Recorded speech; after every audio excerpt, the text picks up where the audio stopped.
Everyone in Baobab village knew Zola, but nobody really knew her.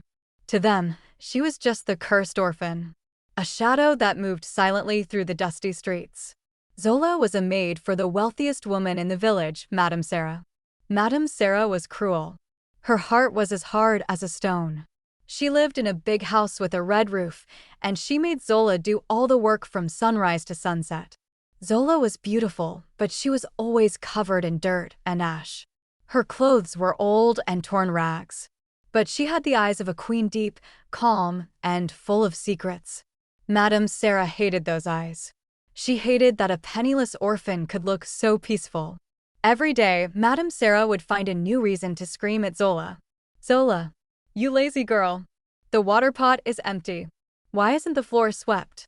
You are useless, just like your parents were," she would yell, her voice shaking the thin walls of her house. Zola never argued. She never fought back. She just nodded and did the work. "Yes, madam," she would whisper, her voice soft like a morning breeze. She learned that silence was her only protection. The other villagers were not much better. They believed Zola brought bad luck. If a goat got sick, it was Zola's fault. If the rain didn't come, they blamed the orphan maid. So Zola spent her life alone, carrying the heavy burden of their hatred. But Zola had one friend.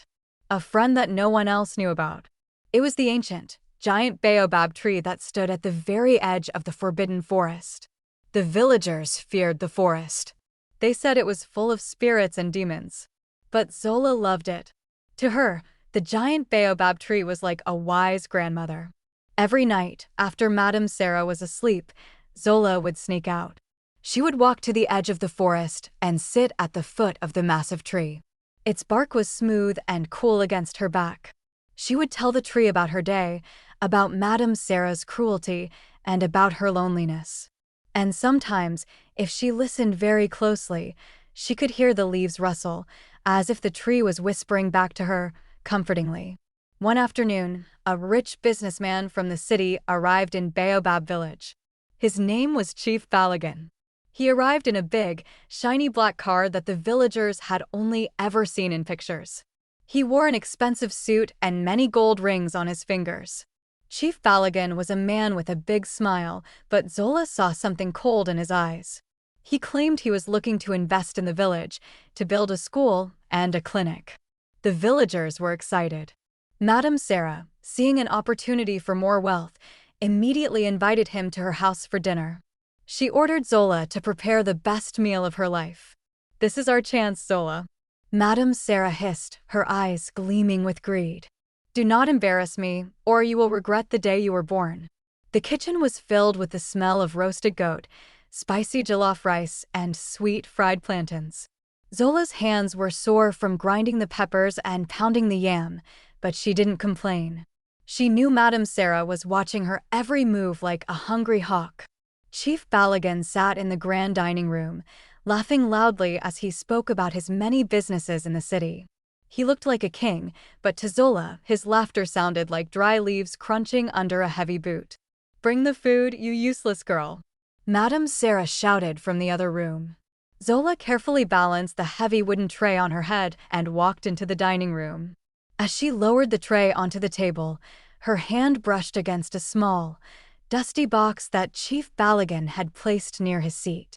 It was a strange box, carved from dark wood with silver symbols that seemed to glow in the candlelight. The moment Zola touched it, a sharp spark of blue light jumped from the box to her fingertips. Zola gasped and pulled her hand back, nearly dropping the tray of expensive food. Chief Balagan stopped laughing. His eyes narrowed as he stared at Zola. He didn't look angry, he looked shocked. It was as if he had seen a ghost. "What is wrong with you, girl?" Madame Sarah screamed, jumping up from her chair. She grabbed Zola by the arm and shook her roughly. "You nearly ruined the chief's dinner. Get out. Get back to the kitchen before I make you sleep in the goat pen." Zola hurried away, her heart hammering against her ribs like a trapped bird. Her fingertips were still tingling from the touch of that box. She went to the back of the house, but she didn't stay in the kitchen. She felt a strange pull, a feeling in her chest that told her to listen. She crept quietly to the window of the dining room and hid behind the thick curtains. Inside, the atmosphere had changed. The chief was no longer smiling. "Madam Sarah," he said, his voice low and serious. "Where did you get that maid? Where did she come from?" Madam Sarah scoffed, trying to hide her confusion. "Oh, she is just a nobody, chief. An orphan. Her parents died in a forest fire years ago. I only keep her here out of the kindness of my heart. Why do you ask about such a dirty girl?" Chief Balagan opened the silver-carved box. Inside was a single, ancient ring made of pure, heavy gold. It was shaped like a coiled serpent with emerald eyes. "That girl," the chief whispered, "just activated the ring of the ancestors. This ring has been silent for 20 years. It only glows when it is near someone of royal blood. The blood of the lost king of the Baobab." Madam Sarah's face turned pale. Her jaw dropped in horror. "Royal blood? Zola? That's impossible. She is a slave." "If she is who I think she is," Chief Balagan said, a wicked grin spreading across his face, "she is worth more than all the gold in this country. And I must have her before the rest of the world finds out." Outside, in the shadows, Zola's eyes widened. She wasn't just a maid. She was a secret. And now she was in great danger. Zola's heart felt like it was going to explode. She didn't wait to hear another word. She turned away from the window and ran. She didn't grab her extra shawl or the small piece of bread she had saved for breakfast. She only ran toward the one place where she felt safe, the giant baobab tree at the edge of the forbidden forest. The night air was cold against her face, and the moon was hidden behind thick, gray clouds, making the path ahead dark and dangerous. Behind her, she could hear the heavy doors of Madame Sarah's house fly open. She heard the loud, angry shouting of Chief Balagan and the shrill screams of her mistress. They were calling her name, but it didn't sound like a call for a maid anymore. It sounded like hunters chasing a deer. "Zola, come back here this instant." Madame Sarah shrieked. "You thieving girl! Where are you hiding?" Zola didn't look back. She pushed through the tall, sharp grass that scratched her legs. She reached the edge of the village and crossed the invisible line into the forbidden forest. Usually, the villagers believed that anyone who entered this forest after dark would never return. They spoke of ghosts with glowing eyes and spirits that stole your voice. But Zola didn't care about ghosts. She was more afraid of the living men behind her. As she stepped under the deep canopy of the ancient trees, the noise of the village vanished. The forest was silent, but it wasn't a dead silence. It was a heavy, waiting silence. Zola ran until she reached the great baobab. She collapsed at its roots, gasping for air. Her lungs burned, and her hands shook as she pressed them against the rough, cool bark of the tree. "Please," she sobbed into the wood. "Help me. They want to take me. They say I have royal blood. But I am just Zola. I am just a maid." Suddenly, the wind began to howl through the branches, but the grass on the ground didn't move. It was a supernatural wind. A soft, golden light began to leak out from the cracks in the baobab's trunk. Zola pulled back in fear as the tree seemed to breathe.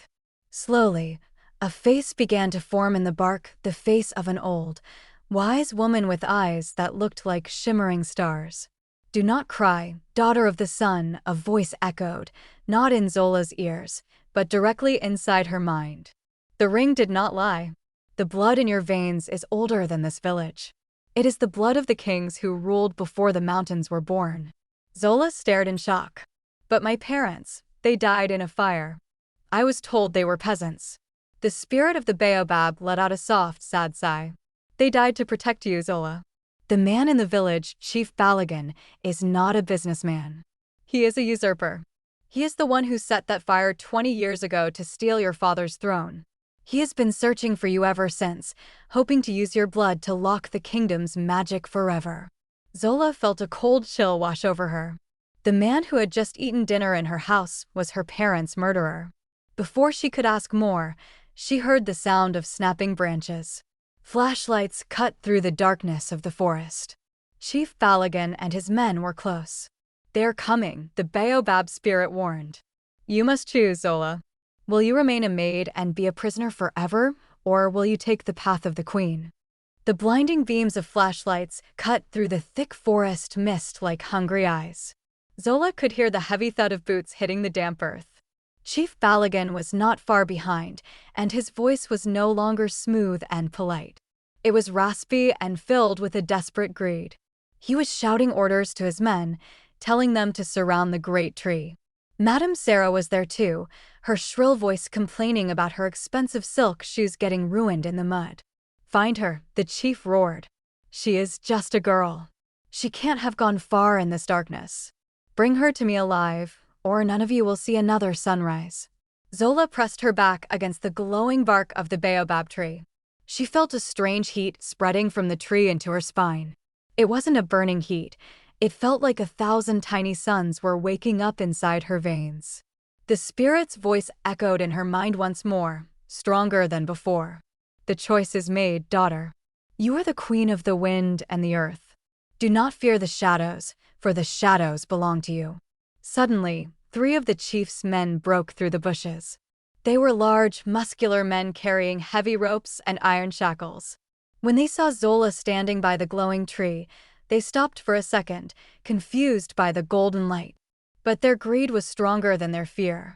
They lunged at her, their hands reaching out to grab her thin, frail arms. "I've got her," one of the men yelled, a wicked grin on his face. Zola didn't think. She didn't plan. She simply threw her hands out in front of her, palms facing the men. "Stop!" she screamed. In that instant, the wind didn't just howl, it exploded. A massive wave of golden air burst from Zola's palms, hitting the men like a physical wall. They were lifted off their feet and thrown backward into the trees as if they were made of straw. The earth beneath Zola's feet began to rumble. Thick, green vines erupted from the ground, wrapping around the men's legs and pinning them to the forest floor. They cried out in terror, struggling against the living plants that held them tight. Chief Balagan stepped into the clearing just in time to see his strongest men defeated by a maid. He stopped dead in his tracks. His face turned from anger to a terrifying kind of joy. He saw the golden light dancing in Zola's eyes, and he knew he was right. She was the one. "Look at that," the chief whispered, his voice trembling with excitement. "The power is real. The baobab has opened its heart to you, Zola. Do you have any idea how much that power is worth in the city? With your blood and my brains, we could rule the entire continent." Zola stood tall. For the first time in her life, she didn't feel like a maid. She didn't feel small. She looked at the man who had destroyed her family and felt a cold, righteous anger. "I am not your tool, Chief Balagan," she said, her voice echoing with the power of the forest. "And I am no longer your maid." Chief Balagan didn't look afraid of the magical vines or the golden wind. Instead, he reached into his pocket and pulled out a small, black whistle made of obsidian stone. "You think a few trees can stop me, little girl?" he sneered, his eyes gleaming with a dark, oily light. "I have spent 20 years studying the old ways just to find you. I have charms that can silence the forest itself." He blew into the whistle, but no sound came out, at least, not a sound that human ears could hear. Suddenly, the golden glow of the baobab tree began to flicker. The air grew ice-cold, and the green vines holding the chief's men began to wither and turn black. Zola felt a sharp pain in her chest, as if the connection to the tree was being cut by an invisible knife. She gasped, falling to her knees. The spirit's voice in her mind grew faint, whispering a final warning. "Run, Zola. Find the guardian of the river. Only the water can wash away the black silence." "Grab her," the chief commanded. His men, now free from the vines, scrambled to their feet. They looked terrified, but they feared the chief more than the forest. Zola scrambled up, her legs shaking. She couldn't fight them now. The black whistle had drained her strength. She turned and dived deeper into the forbidden forest, moving toward the sound of rushing water. She could hear the men crashing through the bushes behind her, their heavy breathing getting closer and closer.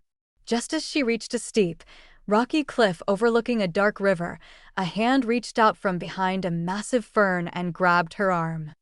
Zola opened her mouth to scream, but a firm hand covered her lips. "Be quiet if you want to live, princess," a deep, gravelly voice whispered. Zola looked up and saw a tall man dressed in dark leathers. His face was covered in tribal scars, and he carried a long spear tipped with silver. He didn't look like a villager, and he certainly didn't look like one of the chief's men. He pulled Zola into a small, hidden cave behind a waterfall. Outside, the flashlights of the chief's men passed by, the beams hitting the water but missing the entrance to their hiding spot. "Who are you?" Zola whispered, her heart still racing. The man knelt before her, placing his spear on the ground. "My name is Kalo. I was the captain of your father's royal guard. For 20 years, I have lived in these woods like a ghost, waiting for the Baobab to wake up. I knew that one day, the true blood would return." He reached into a leather pouch at his side and pulled out a small, heavy object wrapped in ancient silk. When he unwrapped it, Zola saw a key, but it wasn't made of metal. It was carved from a single tooth of a lion, and it pulsed with a soft, blue light. "This is the key to the Silent City," Kalo said. "But it is only half. The other half is hidden in the chief's city mansion. We must go there, Zola. We must take back what belongs to you." The journey from the Baobab village to the city was not an easy one. Zola had spent her entire life within the dusty borders of her small village, but now she was traveling through dark forests and across roaring rivers with a man she barely knew. Kalo was a silent protector, moving through the shadows like a panther. He taught Zola how to hide her scent from the chief's tracking dogs and how to listen to the whispers of the water. "The chief is not just a man with a whistle, Zola," Kalo whispered as they sat by a small, hidden fire on the third night. "He has built an empire in the city. He uses the ancient magic he stole from your father to control the markets and the people. He calls it technology, but it is dark sorcery wrapped in silver and glass. To him, you are the final piece of his puzzle." Zola looked at her hands. They were still stained with the dirt of the village, but the golden glow under her skin was becoming more steady. "I don't want to be a piece of a puzzle, Kalo. I want my life back. I want justice for my parents." Kalo nodded, his scarred face softening for a moment. "Justice is coming. But first, we must enter his fortress. His mansion is in the heart of the city, surrounded by guards and cameras that never sleep. We must look like we belong there." The next morning, they reached the outskirts of the great city. It was a world of steel towers, bright neon lights, and thousands of people rushing like ants. Zola felt dizzy. The noise was like a physical blow. Kalo led her to a small, hidden basement in a crowded marketplace. There, an old woman with silver hair and kind eyes was waiting. "She is the one," Kalo said simply. The old woman, whose name was Mama Nia, looked at Zola and gasped. She didn't see a dirty maid. She saw the face of the queen she had served 20 years ago. Without a word, she began to transform Zola. She washed away the mud of the forest and dressed Zola in a stunning, modern African dress made of silk and gold thread. She braided Zola's hair with small emerald beads that matched the eyes of the serpent ring.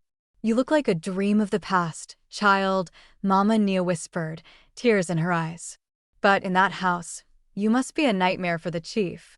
Kalo handed Zola a small, silver earpiece. "I will be in the shadows, watching the perimeter. You must enter as a special guest from a neighboring kingdom. Use the magic the Baobab gave you to cloud the guards' minds. Find the safe in his study. That is where the second half of the lion-tooth key is hidden." Zola looked in the mirror. She didn't recognize the powerful woman staring back. The orphan maid was gone. "I'm ready," she said, her voice firm. As they approached the chief's massive iron gates that evening, Zola felt the obsidian whistle's dark energy vibrating from inside the house. The enemy was close. The gates of Chief Balagan's mansion opened like the jaws of a giant beast. The driveway was lined with expensive sports cars and armed security guards in black suits. Zola stepped out of the black car Kalo had arranged, her heart pounding against her ribs. She was no longer wearing the tattered rags of a maid. She was draped in royal silk that shimmered like gold under the mansion's bright floodlights. Every step she took was graceful, but her mind was racing. "Remember, princess," Kalo's voice whispered through her tiny earpiece, "the guards are human, but the chief's security system is powered by stolen magic. Do not let your emotions flare, or the sensors will detect your power." Zola walked into the grand hall. The floor was made of white marble so polished she could see her own reflection. At the far end of the room, Chief Balagan was standing with a glass of expensive wine in his hand. He was surrounded by wealthy businessmen and politicians. When he saw Zola, he froze. He didn't recognize her as the dirty maid from the village immediately, but he felt the aura of authority she carried. "Welcome, my lady," the chief said, stepping forward with a fake smile. "I was told a representative from the Northern Kingdom would be visiting. I did not realize she would be so enchanting." Zola bowed her head slightly, masking her hatred. "I have heard much of your success, Chief. I wanted to see the man who built an empire from nothing." Her voice was calm and cold. As the chief began to brag about his wealth, Zola used a small trick the spirit of the Baobab had taught her. She closed her eyes for a split second and visualized a thick, heavy mist. Slowly, a faint, sweet-smelling fog began to fill the room. The guests didn't notice it, but they began to feel sleepy and distracted. Even the guards at the door started to lean against the walls, their eyes growing heavy. "Excuse me, Chief," Zola said softly, "the heat in here is a bit much. May I find a quiet place to catch my breath?" The chief, distracted by the mist, nodded and pointed toward the grand staircase. "Of course. My study is at the end of the hall upstairs. It is very quiet there. Please make yourself at home." Zola walked up the stairs, her pulse thumping. This was it. She reached the heavy oak door of his study and pushed it open. The room was filled with ancient African artifacts, masks, spears, and statues, all stolen from villages across the continent. In the center of the room sat a high-tech silver safe. She knelt before it and pulled out the first half of the lion-tooth key. As it got closer to the safe, the tooth began to glow with a fierce blue light. But just as she reached for the handle, the lights in the room turned a blood-red color. A loud siren began to wail. "I knew it was you," a voice boomed from the doorway. Zola turned to see Chief Balagan standing there, the obsidian whistle in his hand. "You play the queen well, Zola. But you are still just a bird in my cage." Chief Balagan stood in the doorway, his silhouette framed by the flashing red alarm lights. The obsidian whistle in his hand felt like a dark sun, sucking all the warmth and light out of the room. Zola felt the golden power of the baobab tree inside her begin to tremble. It was as if the shadows on the walls were coming to life, reaching out for her with cold, smoky fingers. "You really thought a little village magic would work in my house?" The chief laughed, his voice sounding deeper and more distorted than before. "This city is built on logic and steel, Zola. Your spirit tree is thousands of miles away. Here, I am the only god. Give me the key, and I might let you live as a maid in this mansion instead of a prisoner in my dungeon." Zola looked down at the lion-tooth key in her hand. It was glowing so brightly now that it felt hot, pulsing like a living heart. She remembered what Kalo had told her. Her blood was older than any city, and her power didn't come from a tree. The tree was just a mirror for the power already inside her. "You speak of steel and logic, Chief," Zola said, her voice growing steady and loud. "But even steel comes from the earth. And even logic cannot explain why the heart of a queen never forgets a betrayal." Zola didn't throw a punch or a spell. Instead, she slammed the glowing lion-tooth key directly into the silver safe's lock. There was a sound like a thunderclap inside the room. A massive wave of blue and gold energy exploded outward, shattering the glass windows of the study and knocking the chief backward.